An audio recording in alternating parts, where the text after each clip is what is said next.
The small wooden house at the edge of Mossbridge had been mine for 5 years. Most days passed in the same rhythm. Hands covered in grease or wood dust, fixing whatever the townsfolk brought to my door. A broken wheel, a sticking hinge, a split handle on an axe. People remembered me when something needed mending and forgot me the rest of the time. That suited me well enough. I had grown used to the quiet. 3 weeks ago, the empty house beside mine stopped being empty. An orc woman moved in. She arrived with very little, just a few bundles, and a quiet way of carrying herself. I saw her from my yard the first evening, standing outside her door long after the sun had gone down, as if she were trying to decide whether this place would accept her or not. She kept to herself after that, carried her own water from the well, repaired her own fence, rarely spoke to anyone.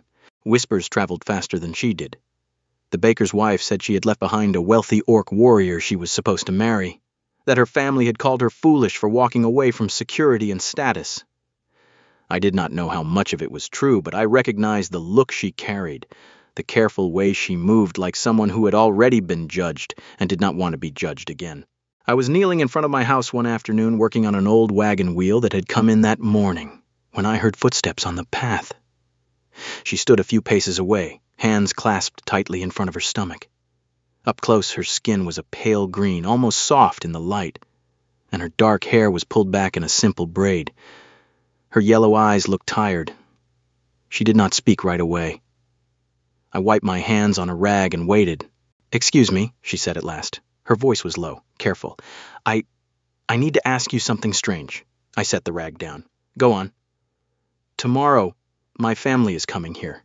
They want to see how I am living after I left the arrangement they made for me." She swallowed. "They think I am weak for running away. They think I will fail on my own. I do not want them to see me alone in that house.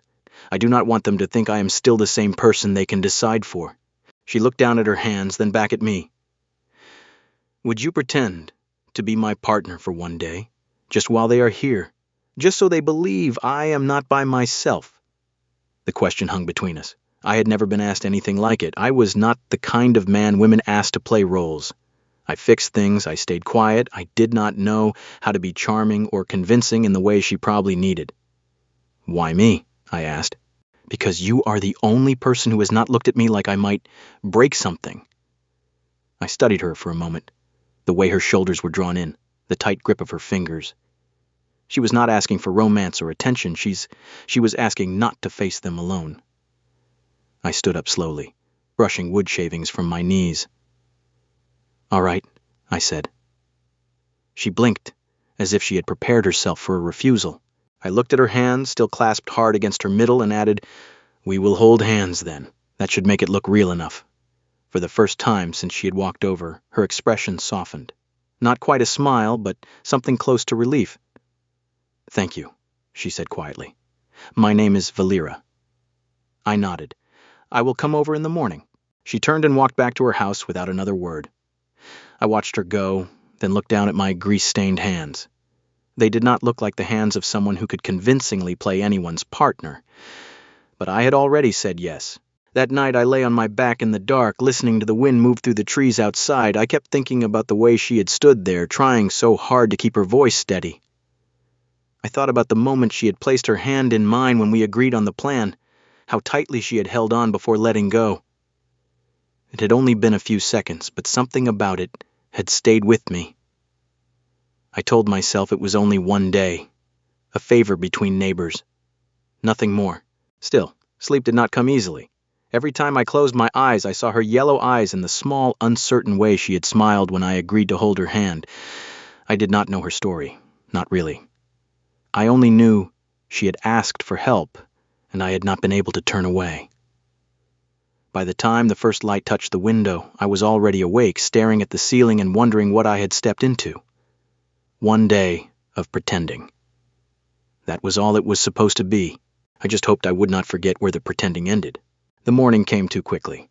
I stood in front of the small cracked mirror above my wash basin, staring at a face that looked more tired than I felt. The shirt I pulled from the chest was the cleanest one I owned, though the collar had gone soft from years of wear. I ran a comb through my hair, shaved carefully, and even cleaned the worst of the grease from under my fingernails. It felt strange, like I was preparing for something that mattered more than it should. Before leaving the house, I practiced a few lines in my head, simple things, polite things. They all sounded stiff when I said them out loud to the empty room. I gave up after the third try and stepped outside. She was already waiting in front of her door. The dark green dress she wore made her skin look softer, almost luminous in the morning light. Her hair had been braided neatly and pinned at the back of her neck.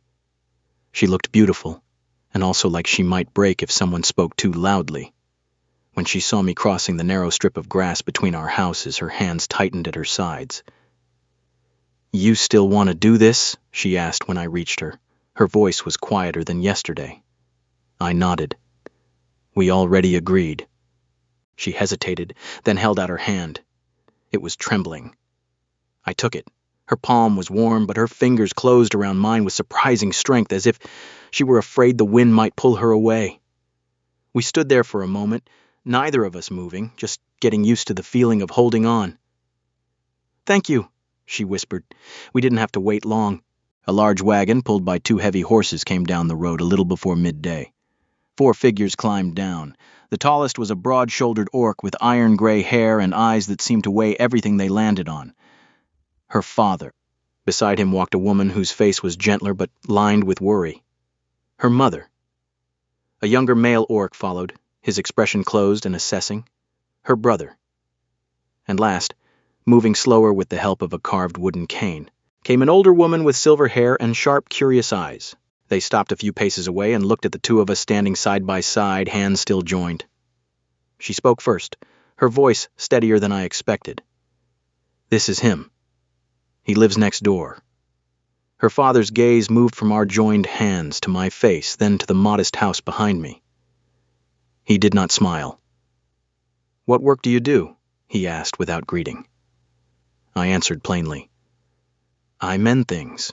Wheels, doors, tools, furniture. Whatever people bring me that can still be fixed." Her brother let out a short breath that might have been a laugh or a dismissal. "And you think that is enough to stand beside her?" I felt her fingers tighten around mine. I didn't let go.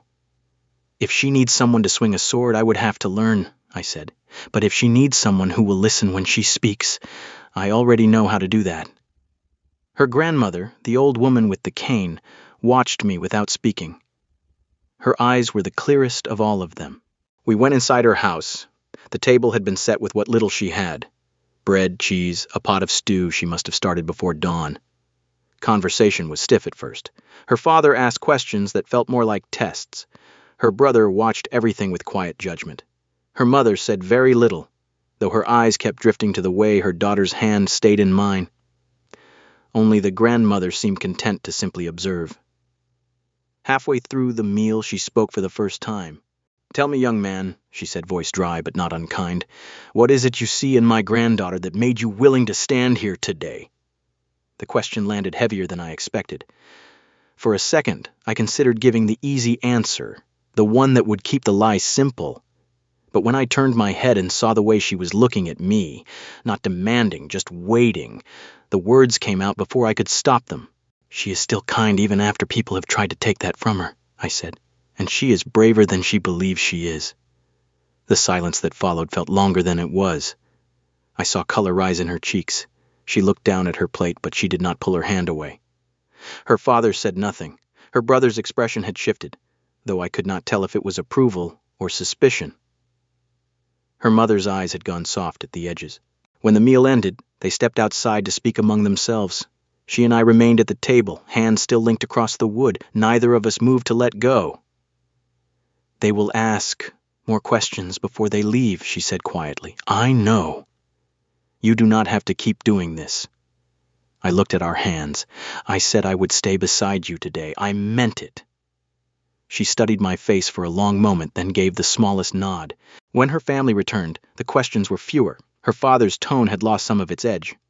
Her brother still watched, but the hostility had cooled. Her mother touched her daughter's arm once, a brief, careful gesture. The grandmother simply smiled at me as they prepared to climb back into the wagon. Before they left, her father looked at me one last time. "Take care of what you have chosen to stand beside," he said. I met his eyes. I intend to. The wagon rolled away down the road. We stood in the yard until the sound of the wheels faded into the trees. Only then did she speak. "It is finished," she said. "You can let go now." I loosened my fingers, but she did not pull away immediately. For a few heartbeats, we simply stood there, hands still touching, as if neither of us remembered how to separate. Eventually, she drew her hand back. The absence felt sharper than it should have. "Thank you," she said again, "for everything." I nodded. I wanted to say something else, but the words stayed where they were. She turned and walked toward her door. I watched her go, then turned toward my own house. The afternoon light was already slanting long across the grass. Everything looked the same as it had yesterday, yet nothing felt the same. I stepped inside and closed the door behind me. For the rest of the evening, I kept finding myself glancing at my right hand, as if the warmth of her fingers might still be there. I told myself it had only been a performance, a single day given to a neighbor who needed not to stand alone. But every time I closed my eyes, I saw the way she had looked at me when I answered her grandmother's question. Not like I had said something clever, like I had said something true. I sat at my table long after dark, turning an old wooden cup slowly between my palms, and wondered how much of what had happened today had been pretend at all. The questions came after the plates had been cleared. Her father leaned back in the chair that looked too small for him and spoke as if he had been waiting for the right moment. "Cargan Ironhide still asks after you," he said, eyes fixed on his daughter. "He has land. He has men. He has standing. You left without giving him or us a proper reason." I felt her hand go cold in mine. She did not answer at once. Her fingers stayed locked with mine, but the rest of her had gone very still, the way prey goes still when it hears the hunter's step. I could have spoken. I could have turned the conversation, made some excuse, drawn their attention to me instead. But I remembered how she had stood at my door the day before asking for help because she did not want to face them alone. This part was not mine to carry, so I stayed quiet and simply tightened my grip once, a small pressure against her palm. She drew a slow breath. "I left because he made me feel small every day," she said. Her voice was quiet but steady. "He never raised a hand to me. He did not need to. He only needed to remind me again and again that every choice I made was the wrong one, that without him I would have nothing. I did not want to spend the rest of my life learning how to disappear inside my own house." No one spoke. Her mother had lifted one hand to her mouth. Her brother's hard expression had cracked at the edges. Her father stared at her as though he were seeing something he had not expected to find. Her grandmother was the first to move. She pushed herself up with the help of her cane and crossed the short distance to stand beside her granddaughter. "You finally said it," the old woman murmured. There was no triumph in the words, only a kind of tired relief. The silence that followed was heavy but no longer sharp. Something had shifted in the room. After a while, her father stood. "Come outside with me," he said, looking at me. I glanced at her. She gave the smallest nod, though her fingers did not let go of mine until I gently slipped free. We stepped into the yard. The afternoon light had turned golden and long. Her father walked a few paces away from the house before he stopped and turned to face me. "Did you know any of that before today?" he asked. "Some of it," I said. "Not the details, only that she was afraid to stand in front of you alone." He studied me for a long moment. "Are you truly her lover?" The question sat between us like a blade laid flat on the grass. I could have lied. It would have been easy. One more day of the story we had agreed to tell. But the words felt wrong in my mouth now. "Yesterday I was not," I said. "Today I am no longer certain I am still pretending." He did not look surprised. He looked at my hands instead, then back at my face. "She holds on to you, like someone who has already decided," he said, "not like someone performing." I had nothing to answer with. He was right. When we went back inside, the others were waiting. Her mother came forward first. She touched her daughter's arm, a brief, uncertain gesture. "I am sorry," she said quietly. "I should have asked how much it was costing you to stay." Her brother stepped up next. He did not offer his hand, but he met my eyes without the earlier coldness. "If you make her cry," he said, "I will come find you." "If I make her cry," I answered, "I will deserve it." Her grandmother gave a short, dry laugh. "This one is clumsy with words," she said, tapping her cane once against the floor, "but he is not empty. They left as the light was beginning to fade." Her father climbed onto the wagon without another word, though he looked back once before the horses started moving. Her mother raised a hand in a small wave. Her brother gave me a last measuring glance. Only the grandmother smiled as the wagon rolled away down the road. We stood in the yard until the sound of the wheels disappeared into the trees. She let out a long breath. "It is over," she said. "You do not have to hold my hand anymore." I knew she was right. The performance had served its purpose. There was no longer any reason to keep the lie alive. Still, neither of us moved to pull away. Her fingers stayed curled around mine, warm now instead of trembling.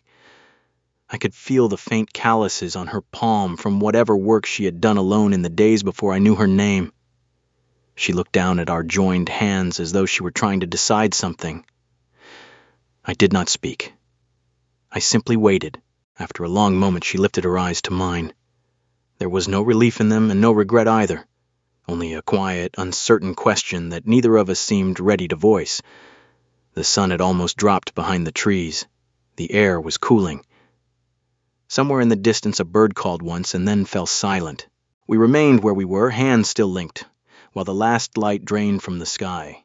The day we had agreed to share was ending, but the space between us felt larger than it had that morning, and at the same time much smaller.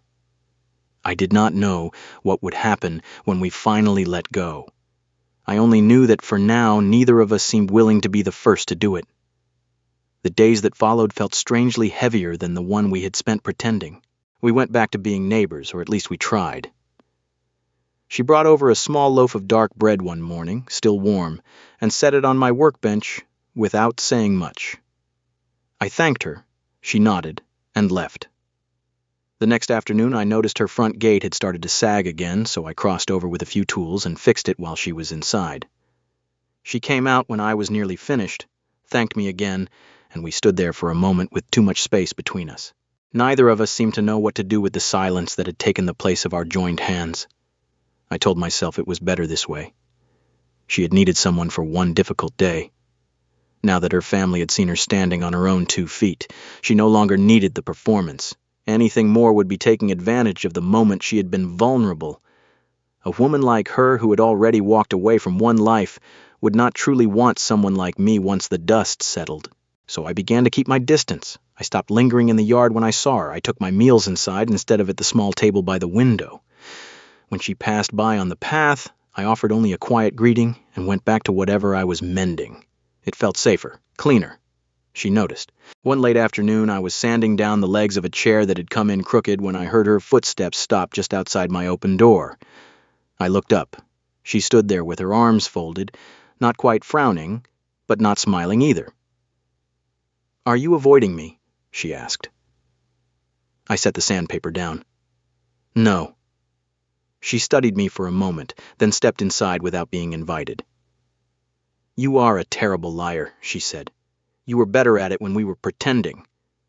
I almost smiled. Almost. She came closer until she stood on the other side of the workbench. The light from the window caught in her yellow eyes. "I do not want you to disappear because you are afraid," she said quietly. I wiped my hands on a rag even though they were already clean. The words came out slower than I wanted. "I do not know what that day meant to you," I said. "I keep thinking you were only grateful, that you needed someone, and I happened to be there. I do not want to mistake that for something else." She was quiet for a long moment. "When you told my grandmother that I was still kind even after people tried to take it from me," she said, "that was not pretend. When you would not let go of my hand, even when my father looked at you like he wanted to break something, that was not pretend either." I looked at her then. She met my eyes without flinching. "I asked you to lie for one day," she continued, "but I am not asking you to lie anymore. I want to try, slowly, but truly." The workshop felt smaller than it had a moment before. I set the rag down. "Then we should do something that is not about your family," I said. "Something that is only ours." She tilted her head slightly. "What do you have in mind?" "There is a market in the next town tomorrow. Autumn goods, honey, cloth, whatever the traders brought in. We could go, as ourselves." A small, uncertain smile touched her mouth. I would like that. We went the next morning. The market was already busy when we arrived, the air full of the smell of roasting chestnuts and fresh bread. We walked between the stalls without a plan. She stopped to look at bolts of wool. I bought a small jar of honey because she mentioned once that she liked it with warm milk. We did not hold hands at first. Then, somewhere between the spice seller and the old man playing a battered lute, she reached over and took mine. It was different from the day her family had come. That had been necessary. This was chosen. We were still standing near a stall selling carved wooden animals when the air changed. I felt it before I saw him. A shift in the crowd, a sudden space opening around us. She went still beside me. Cargan Ironhide stood a few paces away, tall and broad in dark leather and iron. His eyes moved from her face to our joined hands and back again. "So this is the replacement," he said. His voice carried easily. She did not let go of my hand.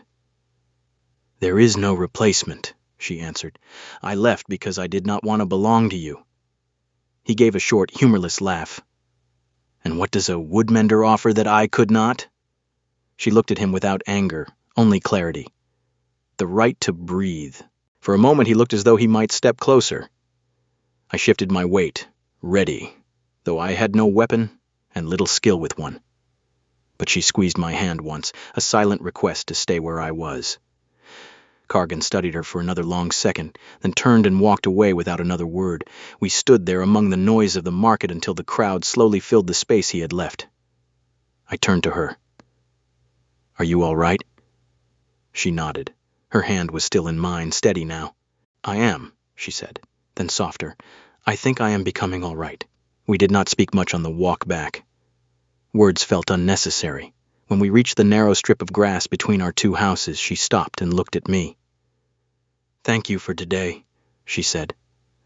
I shook my head. "You did the hard part." She stepped closer. For a moment she simply studied my face, as if making certain of something. Then she rose slightly on her toes and kissed me. It was brief, almost uncertain, but it was real. When she pulled back, her eyes stayed on mine. "I do not want to keep pretending. We are only neighbors," she said. I lifted my free hand and brushed a strand of dark hair from her cheek. "Neither do I." We stood there a little longer, the evening settling around us. The day had begun with careful distance and ended with something neither of us was willing to name yet. But for the first time since she had asked me to lie, I no longer felt like I was standing on the edge of something dangerous. I felt like I was already inside it. A few months later, the wagon returned. It was not the same tense arrival as before. Her father climbed down, carrying several long planks of good oak across one shoulder. Her mother followed with bolts of heavy cloth for curtains. Her brother brought a short sword wrapped in oiled cloth and handed it to me without ceremony. "Even if you prefer mending chairs," he said, "you should know how to hold one of these." Her grandmother simply leaned on her cane and watched us. When she saw our hands linked again, she gave a small, satisfied nod and said nothing at all. That evening, after the meal, her father asked to speak with his daughter alone. I stepped outside to give them space. Through the open window I heard his voice, lower and rougher than I had ever heard it. "I was wrong," he said. "I believed honor and standing mattered more than whether you could breathe in your own life. I see now that I was asking you to pay a price I would never have accepted for myself." She did not answer at once. When she did, her voice was thick. "I only wanted you to believe me." "I do," he answered. "From this day I will." I heard her cry then, quietly. Not the sound of someone breaking, but of something long held finally being set down. Later, when the others had gone to sleep at the small inn down the road, I asked her to walk with me. We stopped at the same stretch of fence where she had first crossed over, hands clasped in front of her, asking a question that had changed everything. I reached into my pocket and took out the small silver ring. It was simple, only a band with a single line etched around it, but I had made it myself from coins earned repairing wheels through the winter. My hands were not steady when I held it out. "That day you asked if I could pretend to be your partner for one day," I said. "I told you we would hold hands. I do not want to pretend anymore." She looked at the ring, then at my face. "I want to hold your hand when there is no one watching," I continued. I want to wake up knowing you are still here because you chose to stay, not because you needed someone to stand beside you for an afternoon. Valera, will you hold my hand for the rest of our lives? Her eyes filled, but she was smiling when she answered. Yes, she said, but if you take my hand, you must promise not to let go when I am frightened again. I will hold tighter, I answered. She placed her hand in mine the way she had the very first time, only now there was no tremor in it. We were married in the yard, between our two houses on a clear morning in early spring. The fence had been mended properly by then. Her father stood with us and spoke first. I came here once to see whether my daughter could stand on her own, he said. Today I see she is not standing alone. She is standing with someone who chose her, when there was nothing to gain by it. Her grandmother watched from a chair someone had carried outside for her.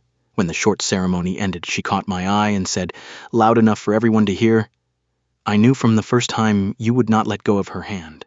Neighbors came. A few of my old customers brought bread and ale.